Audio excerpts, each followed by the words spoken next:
आज खान सर का set number 8 लेकर आए हैं। प्रेस्टिक सेट 8 है।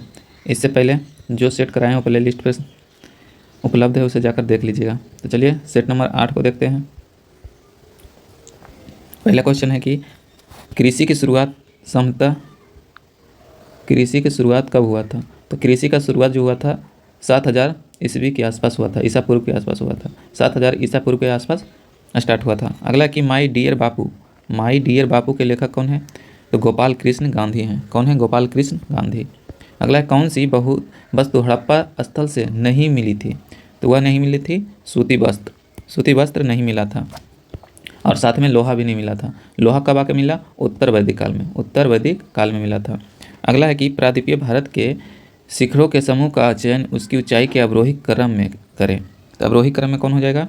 अन्नामुड़ई दक्षिण भारत की सबसे ऊंची चोटी है, जो कि 2695 मीटर है। अगला है कि डोडा बेटा की ऊंचाई कितनी है? 2637 है, जबकि गुरु शिखर का 1722 है, और महेंद्रगिरी का 1501 है। इसको याद रखिएगा। तो अन्नामुड़ई क्या हो गया? 2695, जो कि दक्षिण भारत की सबसे ऊंची चोटी है, जबकि डोडा बेटा नीलगिरी की सबसे ऊंची चोटी है, 2600 कितना है? 37। आज गुरु शिखर ये अरावली पर्वत यानी कि राजस्थान का है, इसका ऊंचाई कितना है? तो 1122। और महेंद्रगिरी जो पूरब में है, यह 1501 है। अगला है कि किस शासक के अंतर्गत 8 मंत्रियों की एक समिति अथवा अष्टप्रधान की व्यवस्था थी? तो वह था शिवाजी के शासनकाल में अष्टप्रधान रहते थे, अष्टदिग्गज कराते थे। अष्टदिग्गज वह कृष्णदेवराय के शासनकाल में, के शासनकाल में, जबकि चंद्रगुप्त द्वितीय के शासनकाल में 9 रत्न रहते थे, जबकि अकबर के शासनकाल में नव रत्न रहता था। ये नव रत्न रहता था। तो चलिए चारों चीज़ को याद रखिएगा। कृष्णदेवराय के शासनकाल में अष्टदिग्गज, शिवाजी के शासनकाल में अष्टप्रधान, जबकि चंद्रगुप्त द्वितीय के शासनकाल में 9 रत्न, और अकबर के शासनकाल में नव और 9 में अंतर था बस। अगला है चीन की मुद्रा क्या कहलाती है? चीन की मुद्रा युआन कहलाती है। क्या कहलाती है? युआन। चलिए अगला है कि जनपद 6ठी और 4ठी शताब्दी ईसा पूर्व मध्य में सबसे शक्तिशाली महाजनपद कौन था? तो वह मगध था। मगध का राजा कौन था? तो बिंबिसार पहला शासक था। चलिए अगला है कि देवी चंद्रगुप्तम नामक नाटक के रचना कौन थे? तो वह थे विशाख दत्त। कौन थे? विशाख दत्त। चलिए अगला है राजा राम मोहन राय संस्थापक थे, तो किसका थे? संवाद कुमुदिनी का। ऑप्शन नंबर ए हो जाएगा। अगला है कि मई 1998 में इंडोनेशिया में 32 वर्ष के बाद कौन सा शासक छोड़ने के लिए विवश हुआ था? तो वह हुआ था सुहार्ता हुआ था। अगला है कि भारत के यह कब था? 1998 में। कब था? 1998 में। भारत के प्रसिद्ध मयूर सिंहासन व कोहिनूर हीरा को ले गया था, तो कौन ले गया था? तो वह ले गया था नादिर शाह ले गया था। उस समय मुगल सम्राट कौन था? तो मोहम्मद शाह रंगीला था। कब ले गया था? 1739 में। कब ले गया था? 1739 में। तो मयूर सिंहासन किसने बनवाया था? तो शाहजहां बनवाया था। अगला है कि विश्व के अरबपतियों की फोर्ब्स पत्रिका की सूची में अंकित भारतीय व्यवसाय परिवार के 1 अरब अथवा उससे अधिक के कुल संपत्ति वाला व्यापारी कौन थे? वह है बिड़ला। कौन है? बिड़ला। विश्व की प्रथम महिला बिशप कौन थी? तो वह थी रे मेरी एडेलियर थे। ऑप्शन नंबर ए हो जाएगा। अस्पृश्यता जागरूकता अभियान गांधी जी ने कहाँ से प्रारंभ किया था? तो वह किया था वर्धा कहाँ? बम्बई से। अगला है कौन सा राज्य पर लॉर्ड डलहौजी के व्यापक यानी हड़प नीति के तहत कब्जा नहीं किया था? तो वह नहीं किया था जयपुर को वह नहीं किया था, जबकि संबलपुर को कब? 1849 में किए थे, 1849 में। और सतारा को किया था 1848 में, और नागपुर को किया था 1854 में। कब किया था? 1854 में। जबकि यहाँ पर देखिए कुछ और, जैतपुर को कब किया था? 1849 में। और बघाट को किया था 1850 में, जबकि उदयपुर को 1852 में। और झांसी को किया था ये भी 1852 में, याद रखिएगा। नागपुर को 1854 में, संबलपुर को 1849 में, सतारा को 1848 में, जैतपुर को 1849 में, बालघाट को 1850 में, उदयपुर को 1852 में, झांसी को 1852 में। इसको याद रखिएगा। अगला है कि भारत के लिए अकाल संहिता की सिफारिश किस आयोग द्वारा दी गई थी, तो वह दिया गया था अष्टचरी आयोग के द्वारा। कब किया गया था? 1878 से 80 के बीच, 1878 से 80 के बीच। चलिए अगला है, अगला देखते हैं कि किसे प्रियंटर गांधी कहा जाता है? तो खान अबुल गफ्फार खान को कहा जाता है। ये इन्होंने खुदाई खिदमतगार कब चलाए थे? तो 1930 के दशक में चलाए थे। अगला है कि राजतरंगिणी के लेखक कौन है? तो राजतरंगिणी के लेखक कलहन है। कलहन कब किया था? तो 1148 से 50 के बीच में, याद रखिएगा। कलहन। राजतरंगिणी किसका विवरण देता है? तो कश्मीर का फाइल करता है। अगला कि आंदोलन में से किस आंदोलन में वंदे मातरम का नारा अपनाया गया था? तो बंगाल विभाजन 1905। बंगाल विभाजन के समय ही स्वदेशी आंदोलन। चलिए अगला है, विश्व के आधे से अधिक कहवा उत्पादन कौन करता है? तो ब्राज़ील करता है, ब्राज़ील। अगला है कि नमी एवं हवा में लौह के मोर्चे में शामिल होते हैं तो क्या हो जाता है? तो लोहे में इलेक्ट्रॉन का घटना ही कहलाता है। अगला है कि जिन राष्ट्रों का प्रति व्यक्ति राष्ट्रीय उत्पाद $580 से कम है वह कौन से राष्ट्र कहलाते हैं? तो निम्न आय। क्या कहलाते हैं? निम्न आय। ऑप्शन नंबर सी हो जाएगा। अगला है कि यह प्रसिद्ध स्थल बिहार में स्थित है तो कौन सा है? अशोक स्तंभ है। अगला है कि किसे लाल नदी नीली वादियों की भूमि के रूप में जाना जाता है? तो वह जाना जाता है असम। क्या जाना जाता है? असम में। असम में ही लाल नदी बहता है जो कि ब्रह्मपुत्रा की सहायक नदी है। अगला है, पुस्तक लेस के लेखक कौन है? एंड्रयू सिन गिग। ऑप्शन नंबर बी हो जाएगा। भारत में जेनेटिक रूप से परिवर्तित किस फसल को व्यापारिक उत्पादन के लिए अनुशंसित किया गया है? तो वह किया गया है बीटी कॉटन को किया गया है। कुचिपुड़ी किस प्रसिद्ध का लोक नृत्य है? तो कुचिपुड़ी जो है वह आंध्र प्रदेश का हो जाएगा। किसका हो जाएगा? आंध्र प्रदेश का। भारत में 3 परमाणु विस्फोट कब हुआ? तो 3 परमाणु विस्फोट हुआ था यह 1998 में। कहाँ हुआ था? पोखरण राजस्थान में। और कौन किए थे? APJ अब्दुल कलाम। और ये कब हुआ था? तो 11 से 13 मई को हुआ था। तो ये हो जाएगा ऑप्शन नंबर सी। उस टाइम प्रधानमंत्री कौन थे? तो अटल बिहारी वाजपेयी। इसको भी याद रखिएगा, जितना बताएं इसको याद रखिएगा कि भारत में 3 परमाणु विस्फोट कब हुआ था? तो 1998 में। कब हुआ था? 1998 में। कहाँ? राजस्थान, पोखरण में। कौन किए थे? APJ अब्दुल कलाम। और 11 से 13 मई के बीच में। और उस टाइम प्रधानमंत्री कौन थे? अटल बिहारी वाजपेयी। अगला है कि फ्लेमिंग के बाएं हाथ के नियम दिशा बताता है। तो क्या दिशा बताता है? तो विद्युत चालक में बल की दिशा जब चालक चुंबकीय क्षेत्र में हो। तो ऑप्शन नंबर सी हो जाएगा। बिहार के किस नेता ने महात्मा गांधी के साथ किसान आंदोलन का नेतृत्व किया था? तो वह डॉक्टर राजेंद्र प्रसाद भी और राजकुमार शुक्ल भी किए थे। तो ऑप्शन के अनुसार ये गलत दे दिया था। चलिए अगला है कि एक पंखे के भी नीचे बैठे आदमी ठंडा अनुभव करता है। यदि ताप मापक को पंखे के नीचे रखा जाए तो पथ्यांक क्या होगा? तो पथ्यांक क्या हो जाएगा? तो आगे देखिए, यह हो जाएगा, यह केवल समान तापक्रम दर्शाएगा। समान तापक्रम, कोई तापमान में परिवर्तन नहीं होगा। अगला है कि निम्नलिखित में से किस राज्य में चुनाव आयोग ने पंचायत चुनाव 50% सीट महिलाओं के लिए आरक्षित किया है? तो वह किया है असम। अगला है, सिडनी ओलंपिक में कर्नल मलेश्वरी ने कांस्य पदक जीता, वह किस प्रतियोगिता से जुड़ी है? तो भारोत्तोलन से। अगला है, 1835 में पहला जिला स्कूल कहाँ खोला गया था? तो 1835 में पहला जिला स्कूल जो खोला गया था वह पटना में खोला गया था। चलिए अगला, उत्तर पूर्वी भारत में उस राज्य का नाम बताइए जहाँ 2011 में सबसे अधिक अनुसूचित जनजाति थी। तो मिजोरम में। कहाँ? मिजोरम में। लगभग 94.4%। याद रखिएगा। वर्षा की बूंद गोलाकार होता है तो यह पृष्ठ तनाव के कारण होता है। पंडवानी कहाँ का लोक नृत्य है? तो पंडवानी ऐसे तो सबसे प्रमुख लोक नृत्य है तो छत्तीसगढ़ का, जबकि इसमें नहीं थी। तो इससे छत्तीसगढ़ से सटा राज्य कौन सा है? तो मध्य प्रदेश। तो ये हो जाएगा। प्रथम गोलमेज परिषद के समय इंग्लैंड के प्रधानमंत्री कौन थे? तो रेमजे मैकडोनाल्ड था। कब प्रथम हुआ था? 1930 में। द्वितीय हुआ था 1931 में। तृतीय हुआ था 1932 में। द्वितीय में गांधी जी भाग लिए थे। और तीनों गोलमेज सम्मेलन में कौन भाग लिए थे? भीमराव अम्बेडकर। याद रखिएगा। अगला है कि विद्युत तापकों में तापन तत्व के रूप में तांबा तार का प्रयोग किया जाता है। प्रयोग नहीं किया जा सकता क्योंकि यह क्या होता है? तो यह होता है, यह विद्युत का अति सुचालक हो जाता है। सबसे ज़्यादा सुचालक हो जाता है। तो विद्युत का सबसे ज़्यादा पूछेगा तो कौन हो जाएगा? तो वह चांदी हो जाएगा।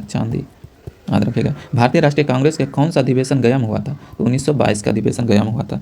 कौन किए थे? देशबंधु चित्तरंजन दास, देशबंधु चित्तरंजन दास, चित्तरंजन दास किए थे। अगला है कि पाव रोटी या इडली के लिए गूथे आटे के फूलने का कारण क्या होता है? तो यष्टि कोशिकाओं में वृद्धि हो जाता है, यष्टि कोशिकाओं में वृद्धि हो जाता है। विश्व व्यापार संगठन का वित्तीय सेवा संबंधित बहुदेशीय करार लागू हुआ था, तो वह हुआ था अप्रैल 1999 में। अगला है लड़का किस उम्र में तरुणा अवस्था में होता है? तो वह होता है 11 से 12। चलिए अगला है यदि तत्नुरूपचार केतलियाँ जिसमें एक सम मात्रा में जल एवं बराबर मोटाई की विभिन्न धातु से बनी को समान मात्रा की ऊष्मा दी जाती है, तो जिस केतली का जल यानी किस केतली का जल प्रथम बार उबलेगा यानी सबसे पहले उबल जाएगा, तो वह उबलेगा तांबा के बर्तन का, तांबा का बर्तन, यह सुचालक होता है। अगला है कि ऑडियोमीटर क्या है? तो ऑडियोमीटर से क्या मापा जाता है? तो ध्वनि की तीव्रता मापा जाता है। असंगत जोड़ी चुनने को बोल रहा है, तो असंगत जोड़ी क्या हो जाएगा? देखिए गेरी कास्पारोवा चेस खेलते हैं जबकि रोनाल्डो फुटबॉल खेलते हैं, आप पीट संपर्क टेनिस खेलते हैं जबकि डिगो मार्सेना हॉकी नहीं खेलते हैं। ऑप्शन नंबर ए हो जाएगा। चलिए अगला है कवक को रंजित किया जाता है, तो कवक को रंजित किया जाता है तो किस में किया जाता है? कॉटन ब्लू द्वारा किया जाता है। स्वामी विवेकानंद का मूल नाम क्या था? तो वह नरेंद्र दत्त नाम था, नरेंद्र दत्त के नाम से जाने जाते थे। किस कोयले में कार्बन की मात्रा अधिकतम होता है? तो एंथ्रासाइड में कोयले की मात्रा अधिकतम होता है, जबकि बिटुमिनस भूरा कोयला के नाम से जाना जाता है। और पीट कोयला सबसे खराब किस्म का कोयला होता है। अगला है कौन सा जलमग्न हाइड्रोफाइटा है? तो वह है हाइड्रीला। ऑप्शन नंबर सी हो जाएगा। हम लोगों ने भाग्य से मिलन स्थान बना लिया है, यह कथन किसका है? तो वह भी जेल नेहरू का है। अगला है केसर सूखे हुए स्टिग्मा एवं स्टाइल का शीर्ष क्या होता है? तो वह होता है क्रोकस सेटिवा का होता है। वाहन से वो सफ़र करने वाले व्यक्ति अचानक ब्रेक लगने पर आगे की ओर गिर जाता है, वह क्या होता है? तो गति की जड़त होता है, क्योंकि गति कर रहा है। अगला है कि रेफंगी क्या है? तो वह है ऑप्शन नंबर ए हो जाएगा। ये क्वेश्चन हमको भी नहीं समझ में आया। अगला है कोयला का उपयोग होता है तो वह जलाने के लिए होता है। बिहार में सिंचाई का प्रमुख कारण क्या है? तो बिहार में सिंचाई का प्रमुख कारण नहर दिया है, लेकिन नहर मेरे हिसाब से नहीं हो जाएगा, नहर हो जाएगा यूपी में, जबकि नलकूप होना चाहिए। अगला है कि मेलबॉर्न में आयोजित 4 राष्ट्रों की हॉकी प्रतियोगिता में अर्जेंटीना को पराजित किया था, वह ऑस्ट्रेलिया ने। सजावटी पौधा कौन है? कैक्टस एक सजावटी पौधा है। अगला है अति शक्तिशाली सुपर कंप्यूटर तिहान 2 कौन लॉन्च किया है? तो वह किया है वर्तमान में चीन ने। जापान ने भारत को बुलेट ट्रेन के लिए कितने लागत सुलभ राशि प्रदान किया है? तो वह दिया है $15 बिलियन। ऑप्शन नंबर ए हो जाएगा। रोहतांग दर्रा किन 2 घाटियों को जोड़ता है? तो वह कुल्लू एवं स्पीति को, कुल्लू घाटी को जोड़ दिया है। अगला ब्रिटिश पार्लियामेंट के सर्वप्रथम भारतीय सदस्य कौन बने थे? तो ब्रिटिश पार्लियामेंट के प्रथम सदस्य जो बने थे दादा भाई नौरोजी बने थे। अगला कि स्टीम इंजन कैसे चलता है? तो स्टीम इंजन जो चलता है उष्मा से चलता है। अगला है अपवाह प्रणालियों में से इसे बिहार की भूमि अपवाहित होती है, तो भूमि अपवाहित होती हुआ घाघर नदी। अगला है राणा प्रताप सागर बांध किस नदी पर है? तो वह है चंबल नदी पर। याद रखिएगा, राणा प्रताप सागर चंबल नदी पर है। अगला क्वेश्चन देखिए। अगला है कि लापू लापू दिवस जो कि प्रतिवर्ष 27 अप्रैल को मनाया जाता है। कब मनाया जाता है? 27 अप्रैल को मनाया जाता है। मुख्य रूप से निम्नलिखित में से किसकी स्मृति और वीरता का सम्मान करने के लिए मनाया जाता है? तो वह मनाया जाता है दातू लैपू एक पूर्व औपनिवेशक फिलीपीनी नेता जिन्होंने फाइलैंड मैगेलन को हराया था। तो ऑप्शन नंबर बी हो जाएगा। हाल ही में मुंबई में आयोजित वेब 2025 शिखर सम्मेलन का मुख्य उद्देश्य क्या था? तो वह था भारत को डिजिटल कंटेंट, एनिमेशन, गेमिंग और सिनेमा कला का अलग वैश्विक केंद्र बनाना। ऑप्शन नंबर बी हो जाएगा। अगला कि बोडोफा उपेंद्र नाथ ब्रह्मा जिनकी 1 मई 2025 को अपना भारत सरकार नई दिल्ली में उनकी प्रतिमा का अनावरण किया, मुख्य रूप से किस क्षेत्र में उनके योगदान के लिए जाने जाते हैं? तो वह जाने जाते हैं जनजातीय पहचान, अधिकार और संस्कृति संरक्षण के लिए अहिंसात्मक संघर्ष। अगला है कि नॉर्वे शतरंज टूर्नामेंट में किसने विश्व शतरंज चैंपियनशिप मैक्सन कॉर्नल को हराया था? तो वह हराया था D Gukesh. Option number C हो जाएगा। अगला है किस ऑस्ट्रेलियाई क्रिकेटर स्टार ने हाल ही में 1 दिवसीय अंतर्राष्ट्रीय क्रिकेट मैच से संन्यास लिया है? तो वह हो जाएगा मार्कर स्टोनिस। ऐसे तो सभी लिए हैं, लेकिन वर्तमान में पूछा है तो मार्कर स्टोनिस हो जाएगा, जो कि ऑस्ट्रेलिया के। ग्लेन मैक्सवेल, डेविड वार्नर, अष्टमीत सब हैं, लेकिन अष्टमीत अभी लगता है खेल रहा है। अगला कि वर्ल्ड बॉक्सिंग कप में स्वर्ण पदक जीतने वाली भारतीय महिला मुक्केबाज में कौन शामिल हुई है? तो वह हुई है जेमिसन, लेम्बेरिया, साक्षी और नूपुर। अगला है राजस्थान सरकार द्वारा संचालित गाड़ियों लुहार अनुदान योजना का मुख्य उद्देश्य क्या था? तो मुख्य उद्देश्य इसका था कच्चा माल खरीदने हेतु वित्तीय सहायता देना। कच्चा माल खरीदने हेतु वित्तीय सहायता देना। अगला है कि बिहार सरकार द्वारा शुरू किए 4 करोड़ भूमि दस्तावेज के डिजिटाइजेशन अभियान का मुख्य उद्देश्य क्या था? तो इसका था भू धांधली पर अंकुश लगाना और पारदर्शिता बढ़ाना। अगला देखिए भारतीय तटरक्षक बल द्वारा संचालित ऑपरेशन ओलिविया का मुख्य उद्देश्य क्या था? तो वह था आलविया रेडियो कछुए के सुरक्षित अंडे देने की सुनिश्चित करना। अगला है कि मई 2025 में चीन और कंबोडिया द्वारा शुरू किए गए संयुक्त सैन्य अभ्यास गोल्डन ड्रैगन 2025 का मुख्य उद्देश्य क्या था?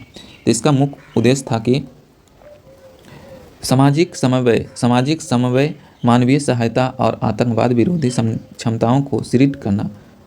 अगला है मैथ में एक देख लीजिए, एक मोटर गाड़ी 45 किलोमीटर प्रति आवर की गति से 3 घंटे कितनी दूरी तय करेगी? तो 45 किलोमीटर प्रति आवर, इसको किलोमीटर में बदलना है तो 3 18/5 से, तो 5 45 18 62 से, सॉरी ये तो किलोमीटर में है, ये है कितना है किलोमीटर में है, ये है। तो इसको मोटर गाड़ी इतना किलोमीटर के घंटे 3 घंटे में, तो 3 से गुना कर दिया 5 या 15 यानी 135 आ जाएगा। ऑप्शन नंबर ए हो जाएगा। ये तो किलोमीटर प्रति घंटा में या किलोमीटर में पूछ ही रहा है, तो इसको नहीं बदलना है। अगला है दो रेल स्टेशन जो है ए और बी, देखिए कहाँ पर बना है, ए और बी के बीच की दूरी 70 मीटर है, 70 किलोमीटर है, हाँ किलोमीटर है। एक रेलगाड़ी 80, मान लीजिए ये 80 की चाल से चल रहा है, प्रति घंटा की चाल से ए और बी की ओर जा रहा है, प्रस्थान कर रही है। उसी समय एक रेलगाड़ी जो बी है 1 किलोमीटर प्रति मिनट है, 1 घंटा में कितना चलेगा? तो 60 चलेगा, चाल से चल रही है। देखिए 70 टोटल लंबाई है, जबकि इसको जोड़ेगा 814, 140 किलोमीटर। दोनों आपस में एक दूसरे के विपरीत आते हैं तो जुड़ जाता है। गुना 60, हमको मिनट में लाना है, 60 कर देंगे 2 बार में 30 सेकंड, कितना 30 मिनट लग जाएगा। इसका एक टोकरी, इसका भी 56 आ जाएगा, इसको ध्यान से बनाइएगा। इसका देख लीजिए इतना का अंतर कितना हो जाएगा, 1800 का 1250 05, ये हो जाएगा 7 तो 5 550, जबकि इसका दर से इतना रुपये इतना, तो 1250 गुने 100 कर दीजिएगा, आ जाएगा। अगला है कि कोई धनराशि 5 वर्षों में चक्रवृद्धि ब्याज की दर से दुगना हो जाता है। इसको देखिए 5 वर्षों के चक्रवृद्धि ब्याज से यह दुगना हो जाता है, कितना हो जाता है? दुगना हो जाता है। मान लीजिए 100 था तो 200 हो जाता है। वह कितने यहाँ रखे 2 वर्ष हो जाता है, तो वह धनराशि कितने वर्षों में 8 गुना, तो 8 गुना हो जाएगा। तो इस पर देखिए 3 पावर चढ़ा है, तो 3 इधर लाके गुना कर दीजिए, 15 वर्ष बन जाएगा। राम एक साइकिल को इतना दाम खरीदता है तो 300 का उसको फायदा हो रहा है, 1000 गुने इतना कर दीजिए, आ जाएगा, इसका 30 आ जाएगा। इसी तरह से बनाइएगा, बोलिएगा तो हम सॉल्यूशन कर देंगे। तब तक के लिए जय हिंद, जय भारत।